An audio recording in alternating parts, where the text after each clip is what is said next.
আসসালামু আলাইকুম। আবারও ফিরে আসছি আমি কাজী সালিউদ্দিন অনলাইন ক্লাসে এসেছি তথ্য ও যোগাযোগ প্রযুক্তি বিষয়ে। নিশ্চয়ই তোমরা ভালো আছো এবং সুস্থ আছে। আজকে যে বিষয়টি নিয়ে আমরা আলোচনা করব সেই বিষয়টি বা সেই পাঠটি অত্যন্ত ইম্পর্টেন্ট তোমাদের জন্য, তোমাদের পরীক্ষার জন্য। সেটা একটা চিকিৎসা বিজ্ঞানের একটা বিষয়। ওই বিষয়টা কি আমি তোমাদেরকে প্রথমেই বলবো না। তোমরা কতগুলি স্থিরচিত্র বা ইমেজ দেখে তোমাদেরকে বলতে হবে। তোমরা ব্রেন স্টর্মিং করে তোমাকে ধারণা নিতে হবে আসলে আজকে আমরা কোন বিষয়টি নিয়ে আলোচনা করব বা আজকে আমাদের টপিকসটা কি হবে। তো আর দেরি না করি, চলো আমরা আমাদের সেই ভিডিও ক্লিপসের বা আমাদের স্থিরচিত্র ইমেজগুলি আমরা দেখার চেষ্টা করি। নিচের ছবিগুলি লক্ষ্য করো এবং তোমরা ওই ছবি থেকে তোমরা কি বুঝতে পারো এটা ভালো করে খেয়াল করো। তো একটা ছবি দেখতে পাচ্ছ, ছবিগুলি ভালো করে খেয়াল করো। এবং দ্বিতীয় ছবিটাও দেখতে পাচ্ছ, তাদের ড্রেস দেখে কিছু ডিভাইস দেখতে পাচ্ছ, মনিটর দেখতে পাচ্ছ। পরবর্তী ছবিগুলি দেখছো, সেটাও একই রকম, যে মনিটর আছে, কিছু ডিভাইস আছে, কিছু চিকিৎসা বিজ্ঞানের কিছু ডিভাইস দেখতে পাচ্ছ, কম্পিউটার মনিটর দেখতে পাচ্ছ। সেটাও তাদের ড্রেস দেখে, তাদের ডিভাইস দেখে তোমরা বুঝতে পারবে আসলে আজকে যে টপিকসটা আসলে কি। এবং শেষ ইমেজটা দেখে তোমরা আরো বুঝতে পারবে আসলে কি কাজ করা হচ্ছে। তোমরা মনোযোগ সহকারে লক্ষ্য করো। তো নিশ্চয়ই এখন বুঝতে পেরেছ আমরা চিকিৎসা বিজ্ঞানের কোন বিষয়টি নিয়ে আলোচনা করবো আজকে।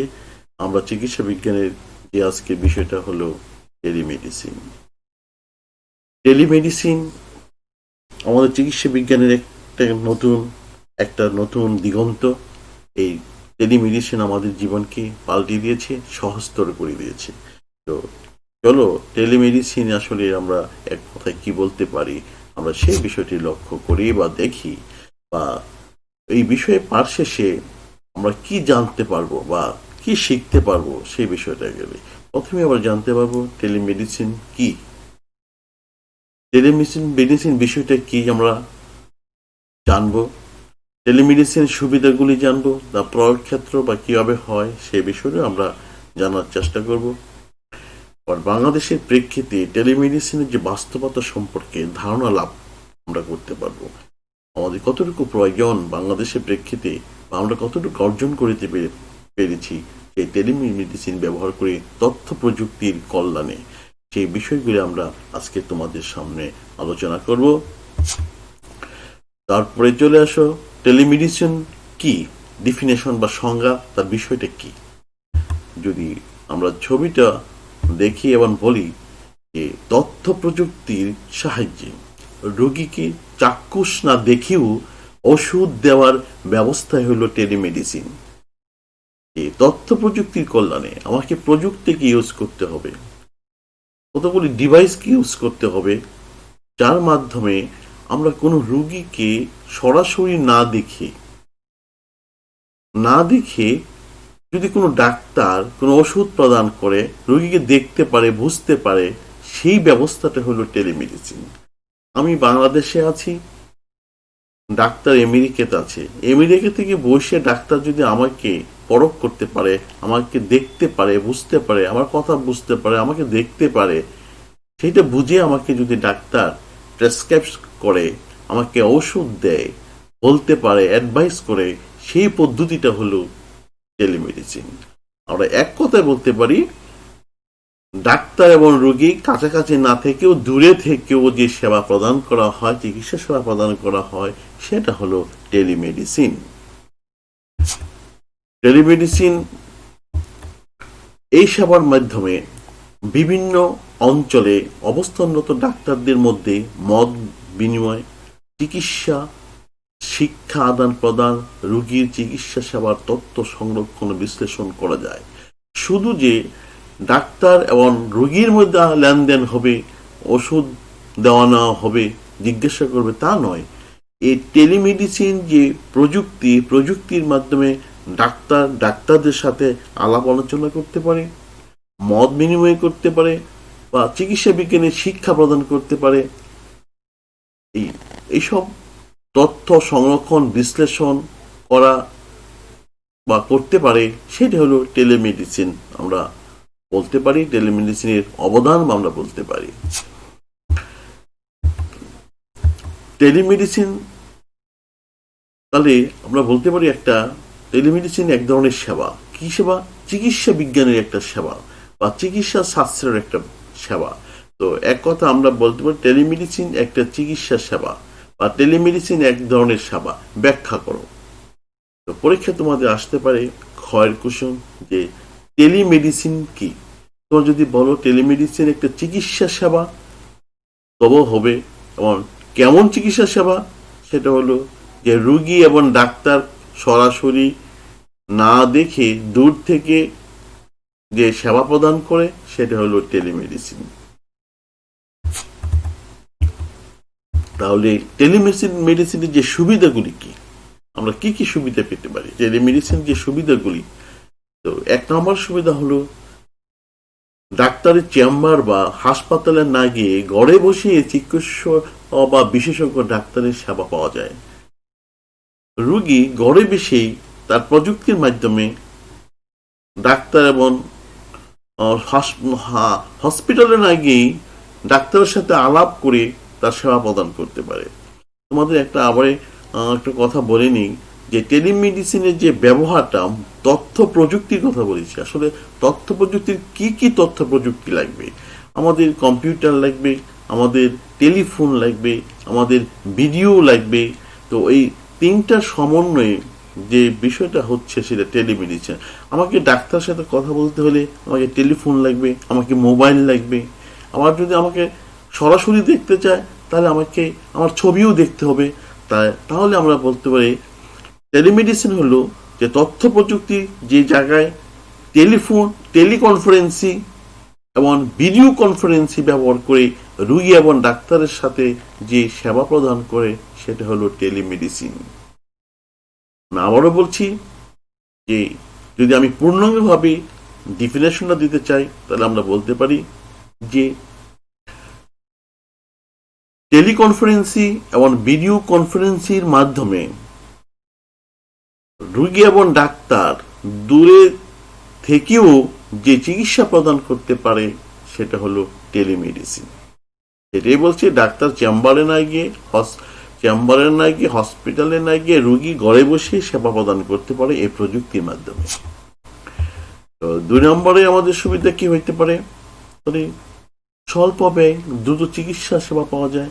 আমাকে হসপিটালে যেতে হবে না, আমাকে কনভেন্স লাগবে না, আমাকে থাকতে হবে না। তাহলে আমার কি হবে? আমার চিকিৎসা ব্যয় কমে যাবে। 3 নম্বরে আমাদের হতে পারে যে ডাক্তাররা অন্য অভিজ্ঞ ডাক্তারের পরামর্শ নিতে পারে। এক ডাক্তার অন্য ডাক্তারের পরামর্শ নিতে পারে আসলে এই রুগীকে আমরা কিভাবে সেবা করতে পারি, তারা কনসাল্ট করতে পারে এক ডাক্তার আরেক ডাক্তারের সাথে। তো আমরা 4 নম্বর দেখি বিদেশে না গিয়েও বিদেশি কোনো বিশেষজ্ঞ ডাক্তারের চিকিৎসা পরামর্শ গ্রহণ করা যায়। কোনো রোগী বিদেশে না গিয়েও টাকা খরচ করে বাংলাদেশে বসে আমেরিকার ডাক্তারের সাথে কনসাল্ট করতে পারে, তার সেবা নিতে পারে, বা বিদেশি ডাক্তার বাংলাদেশি ডাক্তারদের কনসাল্ট করে তার অপারেশনে করার সহযোগিতা করতে পারে। এইভাবে অনেক কাজ টেলিমেডিসিনের মাধ্যমে করা যায়। 5 নম্বরে সহজে রোগ বিশ্লেষণ করা যায়। রোগকে সহজে বিশ্লেষণ করতে পারে। তারপরে আমরা দেখতে পারি 6 নম্বরে রোগীদের সব তথ্য সংরক্ষণ করা যায়। এই তথ্য প্রযুক্তির মাধ্যমে রোগীর ডাটাবেস তৈরি করা যায়, রোগীর তথ্য সংরক্ষণ করা যায়। এগুলি সহজ হয়ে যায়। লেনদেন করা, তার টাকা পয়সা লেনদেন করা, তার তথ্য, তার স্লিপ, তার রিপোর্ট সবকিছুই সহজ হয়। তো এই হলো আমাদের তথ্য প্রযুক্তির যে বিষয়টা আমরা আলোচনা করলাম যে তথ্য প্রযুক্তির মাধ্যমে আমাদের সুবিধা কি কি হতে পারে। তো আমরা এই তথ্য প্রযুক্তির মাধ্যমে আমাদের আজ যে সমস্যায় পড়েছি যে কোভিড-19, আমরা এই তথ্য প্রযুক্তির মাধ্যমে টেলিমেডিসিনের মাধ্যমে আজকে আমরা আহ, যে সুবিধা পাচ্ছি, ট্রিপল থ্রিতে আমরা ফোন করে চিকিৎসা মন্ত্রণালয়ের যে ট্রিপল থ্রিতে আমরা কল করে আমাদের সেবা পেতে পারি। আমাদেরকে কি করতে হবে, যে কোভিড-19 যারা আক্রান্ত হয়েছে তাদের সেবা প্রদান করে থাকে ডাক্তাররা, সেটা ভিডিও বা টেলিকনফারেন্সের মাধ্যমে আমাদেরকে সেবা দেয়, ওষুধ প্রদান করে থাকে। আমাদের কি করতে হবে, রোগীদের ঘরে বসে চিকিৎসা সেবা করা হয়ে থাকে। সেই সুযোগগুলি আজ পাওয়া যায়। শুধু তাই নয়, আমরা দেখছি টেলিভিশনের পর্দায় যে আলোচনা করা হচ্ছে টেলিমেডিসিনের মাধ্যমে রোগীর সাথে ডাক্তারের লেনদেন কথা হচ্ছে, এবং কি ওষুধ খেতে হবে সেটা বলে দিচ্ছে। সেটা এক ধরনের টেলিমেডিসিনের মধ্যে পড়ে। টেলিমেডিসিন সহজ হয়ে পেয়েছে। তো এইভাবে আমরা টেলিমেডিসিনের সুবিধা পেতে পারি। আরেকটা বিষয় হলো ইএইচআর, ইলেকট্রনিক হেলথ রেকর্ড। তো এই বিষয়টা কি?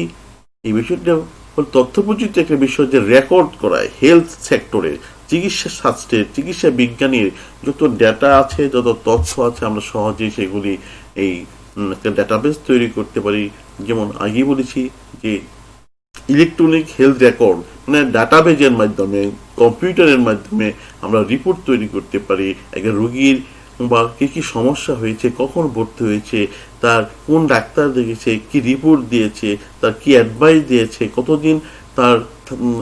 কতদিন সে রোগী ছিল, বা তার রিপোর্টগুলি কি, সব কিছু একটা ডাটাবেজের মধ্যে আমরা রাখতে পারি। এরকম অনেক সফটওয়্যার আছে, যে সফটওয়্যারগুলির মাধ্যমে আমরা এই জিনিসগুলি আমরা ব্যবহার করতে পারি। তো তারপরে আমরা দেখি যে অনলাইন চিকিৎসা সেবার যে ওয়েবসাইট, তোমরা যদি ইন্টারনেটে প্রবেশ করো এবং ইন্টারনেট থেকে বা গুগল সার্চ করে তোমরা বিশ্বের নানা চিকিৎসা সেবার অনলাইনের কতগুলি ওয়েবসাইট আছে। ওই ওয়েবসাইটে যদি তোমরা প্রবেশ করো, তোমরা এন্টার করো, তাহলে তোমরা বুঝতে পারবে, দেখতে পারবে যে কতগুলি ওয়েবসাইটের নাম দেওয়া আছে। এই ওয়েবসাইটগুলি তোমরা দেখতে পারবে, যে তোমরা দেখতে পাচ্ছ, তোমরা অনেকগুলি ওয়েবসাইট আছে। Doctor on demand, treatment online, আইসি লিনুইক, ম্যাভেন ক্লিনিক, টালোডুক। এই বিষয়গুলি আমরা বিভিন্ন ধরনের ওয়েবসাইট থেকে আমরা জানতে পারবো যে মেডিসিনের সেবা কিভাবে আমরা পেতে পারি। তারপরে আমরা যে টেলিমেডিসিন যে বাংলাদেশের প্রেক্ষিতে টেলিমেডিসিনের ব্যবহারটা কোথায় হচ্ছে বা কিভাবে অগ্রসর হচ্ছে, আমরা আমাদের কল্যাণ কতটুকু, আমাদের প্রযুক্তি কাজে লেগেতে পেরেছে বাংলাদেশ, আমাদের সার্থকতা কোথায়, আমাদের সফলতা কোথায়, সেই জিনিসগুলি যদি আলোচনা করি। যে টেলিমেডিসিন বাংলাদেশে এখনো একটি নতুন ধারণা, যদিও নতুন ধারণা। আজকাল আমরা কোভিডে আমরা দেখতে পাচ্ছি টেলিমেডিসিনের ব্যাপকভাবে ব্যবহার হচ্ছে। যে 333, 999, অন্য 1626 এই বিষয়ে অনেক আমরা টেলিকনফারেন্সের মাধ্যমে রোগীর সাথে ডাক্তারের পরামর্শ হচ্ছে, ডাক্তার অ্যাডভাইস দিচ্ছে আমাদেরকে।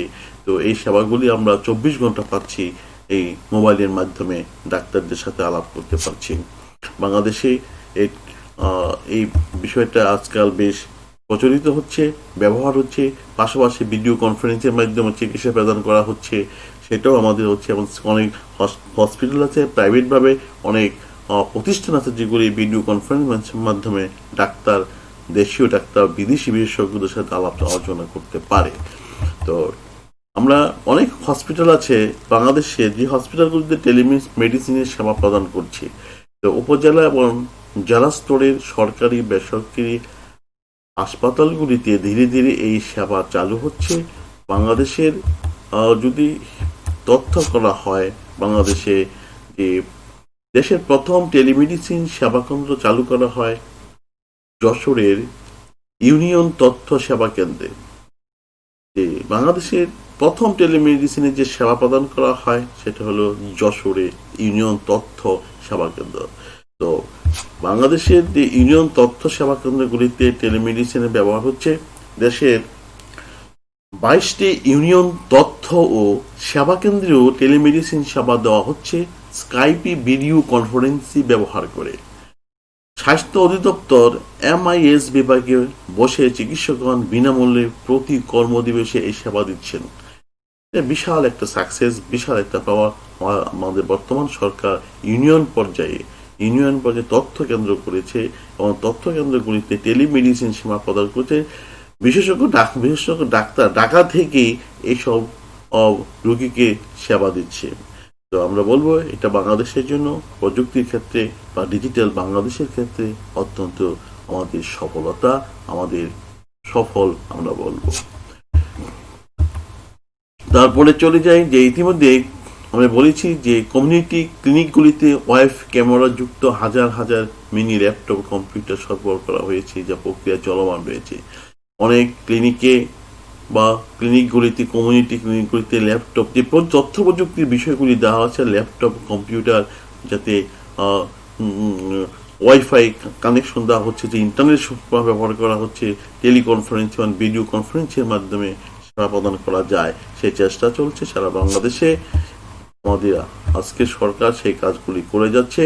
স্বাস্থ্য অধিদপ্তরের ম্যানেজমেন্ট ইনফরমেশন সিস্টেম শাখার একটি সমন্বয় কেন্দ্র সহ সারা দেশের বিভিন্ন পর্যায়ে বিশেষিত হাসপাতাল, জেলা হাসপাতাল, উপজেলা হাসপাতাল সহ 59টি হাসপাতালে আধুনিক প্রযুক্তি নির্ভর টেলিমেডিসিন কার্যক্রম চালু করা হয়েছে। তো আমাদের বাংলাদেশে আমরা বুঝতেই পেরেছি যে টেলিমেডিসিনের যে ব্যাপক হারে ব্যবহার করা হচ্ছে। 59টি হাসপাতালে প্রযুক্তি নির্ভর টেলিমেডিসিন চালু হয়ে গেছে। তা আমাদের ডিজিটাল বাংলাদেশের সেটা সার্থকতা। বাংলাদেশ এখন ডিজিটাল বাংলাদেশ আমরা বলতে পারি। এসব সেবা কেন্দ্রে নানা ধরনের টেলি গ্যাজেট ব্যবহার করা হচ্ছে। এগুলির মধ্যে tele stethoscope, tele ophthalmoscope, tele pyrometer, tele thermometer, tele ECG, tele BP machine, tele pulse oximeter, tele microscope, tele glucometer সহ ও টেলি আল্ট্রাসাউন্ড প্রভৃতি প্রযুক্তি আজকাল আমাদের এই হসপিটালগুলিতে ব্যবহার করা হচ্ছে। তো 25টি উপজেলা স্বাস্থ্য কেন্দ্রে টেলিমেডিসিন সেবা দিতে 3 Mbps করে ব্যান্ডউইথ সরবরাহ করা হয়েছে। প্রতিটা উপজেলা অর্থাৎ 25টি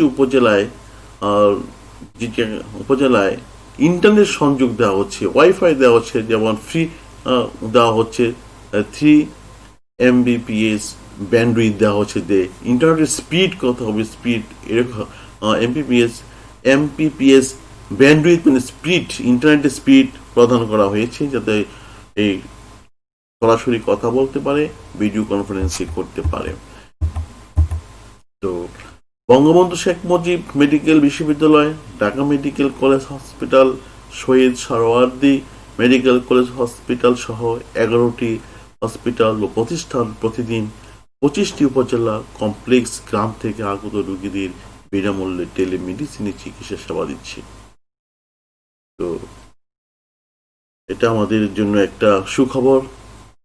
তো এই টেলিমেডিসিনে যে ব্যবহার করা হচ্ছে, তো আজকে আমরা এই পাঠ মূল্যায়ন টেলিমেডিসিন সম্পর্কে আলোচনা তোমরা করতে পারবে এবং বাংলাদেশ প্রেক্ষিতে ব্যবস্থা পর্যালোচনা করতে পারবে। এই আজকের যে পাঠ্য বিষয়, এই পাঠ্য বিষয় থেকে তোমরা জানতে পারছো বা তোমরা মূল্যায়ন করতে পারবে যে টেলিমেডিসিনের যে ব্যবহারটা বাংলাদেশের প্রেক্ষিতে কতটুকু কার্যকর হয়েছে, সেই বিষয়টা তোমরা মূল্যায়ন করবে আশা করি। তো বাড়ির কাজ তোমাদের হচ্ছে যে টেলিমেডিসিন বলতে কি বোঝায়, টেলিমেডিসিনের যে সুবিধাগুলি কি বা তার প্রয়োগগুলি কোথায় হয়, সেই বিষয়গুলি তোমরা পড়বে এবং তোমরা সেগুলি জানার চেষ্টা করবে। বাংলাদেশ টেলিমেডিসিনের বর্তমান অবস্থা তুলে ধরতে পারবে।